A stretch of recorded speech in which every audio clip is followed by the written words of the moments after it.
Let us understand why we are here. What was this function about?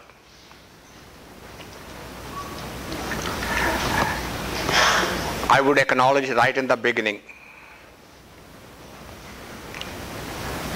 that I know nothing about classical music. I'm not classically trained. So this is not to impress anybody about the ragas or my understanding of them. Out of this session, you will not suddenly become trained in the classical music. You will not learn how to recognize them when somebody is singing. The objective is totally different. There were few questions raised. Those of you who read the email, the questions were regarding the music and its association with Shri Guru Granth Sahib. How did this happen? This is the only scripture in the world that has been associated directly with the music, with the classical ragas. So how did this come about? And what is Kirtan as defined in Gurbani? How is it supposed to be? And what has it turned out to be?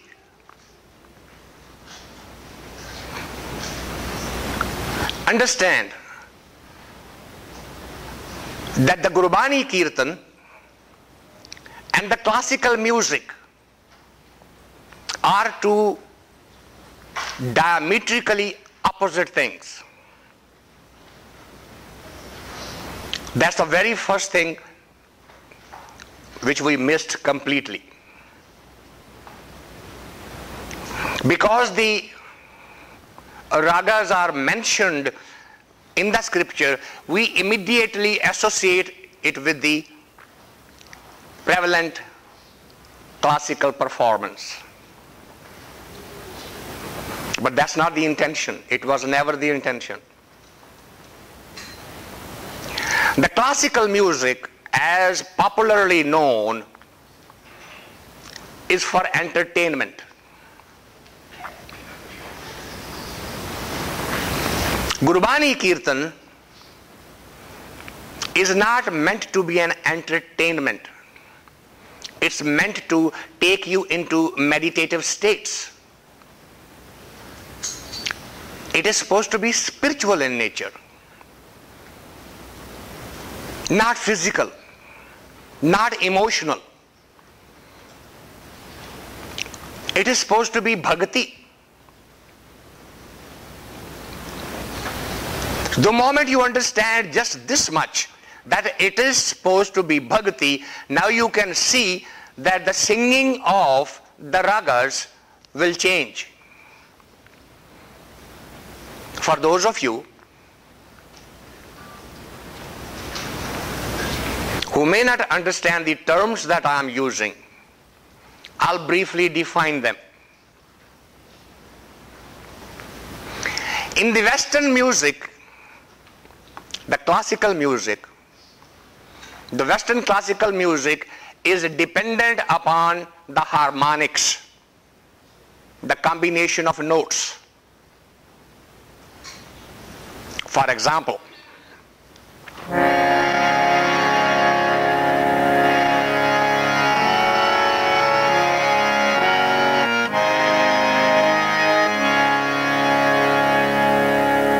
I just showed you few combination of notes. Western music is not based on and is nothing like the Eastern music, because it is based on combination, the combination of notes that appeal to the ear. That's Western music. That's why symphony, orchestra, They are tuned at different combinations. Eastern music is based on sequence of notes.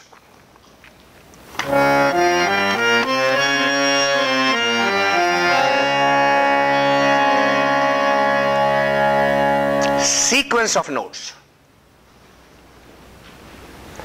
And every predetermined combination of sequence of notes is called a raga. And then each raga has its minor companions. Those of you who understand Gurbani or have heard it, in the Ragamala, when Gurbani says,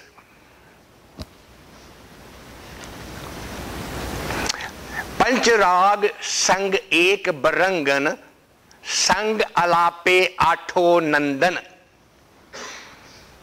Nandan means the sun. One raga and its 8 suns combination. How are suns created? There are 13 keys.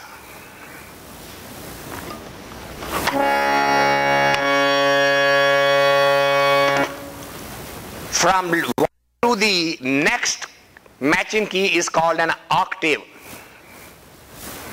The octave is divided evenly in the Western music